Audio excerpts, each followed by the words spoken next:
कहते हैं हर हॉस्टल में कुछ न कुछ राज छिपा होता है। कहीं किसी पुराने वार्डन की आत्मा, कहीं किसी छात्र की अधूरी दास्तान, कहीं किसी कमरे का अंधेरा इतिहास। लेकिन शहर के सबसे पुराने बॉयज हॉस्टल के बारे में जो बातें लोग फुसफुसाहट में कहते हैं, वह सिर्फ कहानियां नहीं थी। यह हॉस्टल दशकों पहले मेडिकल कॉलेज का हिस्सा था। रात की ड्यूटी करने वाले कई छात्रों ने दावा किया था कि उन्होंने यहां किसी को गलियारों में दौड़ते देखा, हंसते सुना, और कई ने यह तक कहा कि किसी ने उनके बिस्तर का कोना खींचा, जबकि वहां कोई था ही नहीं। लेकिन असली डर तब शुरू हुआ जब कमरा 209, जिसे आज हर छात्र डेड रूम कहता है, पहली बार खुला। उस कमरे में जो 6 छात्र एक के बाद एक रखे गए, उनमें से किसी का भी अंजाम सामान्य नहीं रहा। कोई पागल हो गया, कोई लापता हो गया, और एक की मौत तो पुलिस आज तक एक्सीडेंट मानकर फाइल बंद कर चुकी है। हॉस्टल की दीवारों पर उगी काई, टिमटिमाती पीली लाइटें, रात के सन्नाटे में आती उंगलियों के घसीटने की आवाजें, ये सब सिर्फ अजीब घटनाएं नहीं थीं, ये चेतावनियां थीं। और फिर उस साल नए लड़के आए, अमन, हर्ष, वैभव और तन्मय। उन्हें लगा कि ये सारी बातें सिर्फ पुराने छात्रों द्वारा फैलाए गए डरावने मजाक हैं। उन्हें लगता था कि हॉस्टल में उनका पहला साल मजेदार गुजरेगा और कमरा 209 बस एक पुरानी अफवाह है। लेकिन अफवाह तब खत्म हो जाती है जब अंधेरा आपको घूर कर मुस्कुराता है। उस रात हवा सड़ाहट से भरी थी, गलियारे में लाल आंखें चमक रही थीं और किसी को धीरे धीरे घसीटकर अंधेरे में ले जाया जा रहा था। यह हॉस्टल सिर्फ पुराना नहीं था, यह उन छात्रों की अधूरी चीखों से जिंदा था। और अब उन चीखों में एक नया नाम जुड़ने वाला था। डर की कहानी अब शुरू नहीं हो रही, वह तो सालों से चल रही है। तुम बस उसे सुनने आए हो। रात के लगभग 12:30 बजे थे जब अयान पहली बार हॉस्टल के उस पुराने कॉरिडोर में दाखिल हुआ। हवा में धूल और नमी की गंध तैर रही थी। सीलन से भरी दीवारें, जिन पर उगी काली फफूंदी ऐसी लग रही थी मानो किसी ने अंधेरे हाथों से उन पर गहरे निशान बना दिए हों। यह ब्लॉक सी था, एक ऐसा हिस्सा जहां जाने की हिम्मत नए लड़के नहीं करते और पुराने लड़के जाने की जरूरत ही नहीं समझते, क्योंकि यहां कुछ साल पहले एक लड़के रोहन ने खुदकुशी की थी। कम से कम सब यही कहते थे। वार्डन ने जबरदस्ती अयान को यही कमरा दिया था। कक्ष सी 21 एक ऐसा कमरा जो 3 साल से बंद था और जिसमें रहना किसी सजा से कम नहीं माना जाता था। अयान ने सूटकेस रखा और कमरे का ट्यूबलाइट जलाया। ट्यूबलाइट जोर जोर से झपकने लगी, मानो कोई उसके भीतर से उंगली चुभ रहा हो। धीरे धीरे एक सफेद रोशनी कमरे में फैलने लगी, लेकिन उस रोशनी में भी डर का एक फीका सा रंग मौजूद था। कमरा छोटा था, पर अंदर आते ही अयान को लगा मानो चारों दीवारें उसकी सांसों को सुन रही हों। पलंग पुराना था, गद्दे में किसी के शरीर की ढंसी हुई सिलवटें दिख रही थीं, मानो कोई अभी भी उस पर लेटा हो और बस उठकर चला गया हो। टेबल के कोने में हल्की सी खरोंच थी।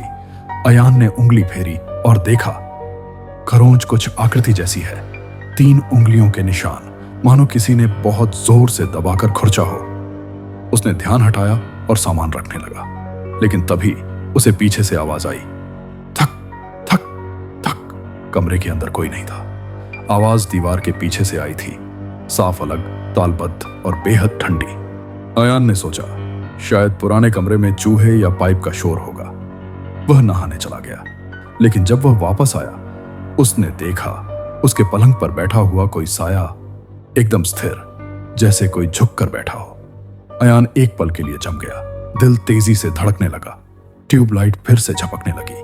उसने धीरे धीरे पलकें खोली। साया गायब, कमरा खाली, लेकिन गद्दे पर वह बैठने का गहरा निशान अब भी था। अयान ने खुद को समझाया कि यह भ्रम है, लंबी यात्रा के कारण दिमाग खेल कर रहा है। वह सोने लगा। जैसे ही उसने आंखें बंद की, कमरे में फुसफुसाहट गूंजी, यह मेरा कमरा है। अयान एकदम से उठ बैठा। उसकी सांसें रुक गईं। यह आवाज एकदम करीब से आई थी, यानी उसके ठीक पास से। उसने टॉर्च उठाई और पूरे कमरे में रोशनी फेरी। कहीं कोई नहीं था, लेकिन दरवाजे के पीछे किसी ने दीवार पर उंगलियों से कुछ लिखा था। गेट आउट शब्द खुरचे हुए थे, जैसे किसी ने नाखून से जबरदस्ती बनाया हो। ताजे गहरे लाल निशान। अयान की रीढ़ में झुरझुरी दौड़ गई, लेकिन उसने तय किया कि वह यहां से नहीं जाएगा। नए कॉलेज में, नए हॉस्टल में वह डर कर भागने वालों में से नहीं था। अगली रात असली घटनाएं शुरू हुईं। रात के करीब 1 बजे उसे किसी के कदमों की आवाज सुनाई दी, धीमे भारी गूंजते हुए कदम। थक थक थक। वह बिस्तर पर लेटे लेटे टकटकी लगाए सुनता रहा। कदम रुक गए उसके कमरे के दरवाजे के सामने। अयान उठने ही वाला था कि दरवाजा अंदर की तरफ हिलने लगा, जैसे बाहर कोई खड़ा हो और धीरे धीरे दबाव डाल रहा हो। कौन है? उसने पूछा। कोई जवाब नहीं, सिर्फ गहरी सांसों की आवाज। अयान ने डरते हुए दरवाजा खोला। कॉरिडोर खाली, लंबी धुंधली सी लाइटें हिल रही थीं और दीवारों पर अजीब सी परछाइयां नाच रही थीं। वह बाहर निकला। हॉल में से अजीब धातुई आवाज आ रही थी, मानो कोई लोहे की अलमारी घसीट रहा हो। अयान धीरे धीरे आगे बढ़ा। उसके कदमों की आवाज सूने हॉल में गूंजती रही। अचानक उसकी नजर हॉस्टल के पुराने नोटिस बोर्ड पर गई, जहां एक फीकी तस्वीर लगी थी। एक लड़के की फोटो, चेहरा डरा हुआ, आंखें सूजी हुई, और फोटो के नीचे लिखा था, Rohan, C block, room 21 found dead, cause unknown. Ayaan का दिल धड़कना बंद हो गया। ये वही कमरा था जिसमें वह रह रहा था। तभी पीछे से किसी ने उसके कंधे पर हाथ रखा। उसका पूरा शरीर ठंडा पड़ गया। हाथ इंसान का नहीं था, बर्फ जैसा ठंडा, असामान्य रूप से पतला, और उसकी पकड़ में अजीब सी ताकत। अयान धीरे धीरे पलटा, लेकिन वहां कोई नहीं था। फिर भी उसकी बाह पर वह ठंड अब भी थी, जैसे कोई छाया अभी भी उसे पकड़े हुए हो। और तभी पुराने ब्लॉक के अंदर की तरफ एक दरवाजा अपने आप खुला। चिर चिर। अयान के कानों में फुसफुसाहट पहुंची। वही गलती मत करना जो रोहन ने की थी। और कॉरिडोर पूरी तरह अंधेरे में बदल गया। पुराने बॉयज हॉस्टल की रातें हमेशा डरावनी थीं, लेकिन उस रात सब कुछ अलग ही महसूस हो रहा था। हवा में एक सड़ान थी, जैसे किसी ने बहुत पुराने गल चुके कपड़े जला दिए हों। दीवारों पर जमी खाई से पानी टपक रहा था, और बरामदे की पीली लाइट टिमटिमा रही थी, जैसे किसी भी पल बुझ जाएगी। अमन, हर्ष, वैभव और तन्मय, ये चारों उस हॉस्टल के कमरे नंबर 209 में रहते थे, जिसे कैंपस के लोग डेड रूम कहते थे। कारण कोई नहीं जानता था, लेकिन वहां रहने वाला कोई भी लड़का 1 महीने से ज्यादा टिक नहीं पाता था। उस रात अमन की नींद अचानक खुली। कमरे में अजीब सा सन्नाटा था, इतना गहरा कि उसे अपनी धड़कनें भी बहुत साफ सुनाई दे रही थीं। उसने घड़ी की ओर देखा, रात के 3:33। तभी उसे लगा कि कमरे के कोने में कोई खड़ा है, एक काली सी परछाई, बिल्कुल स्थिर, बिना हिले डुले। अमन घबरा कर उठ बैठा। हर्ष, उसने धीमी आवाज में पुकारा, लेकिन जवाब में सिर्फ हवा की हल्की सरसराहट आई। उसने बारी बारी से सभी को देखा। चारों ही अपने अपने बेड पर गहरी नींद में थे, लेकिन वह परछाई अभी भी वहीं थी, धीरे धीरे अपनी गर्दन टेढ़ी करते हुए, मानो अमन को घूर रही हो। अमन ने हिम्मत करके टॉर्च ऑन की। रोशनी पड़ते ही परछाई गायब हो गई। उसका गला सूख गया। किसी की मौजूदगी, वह यहां था, कोई था। उसे पसीना आने लगा। वह घबरा कर बेड से उतरा और खिड़की की ओर गया।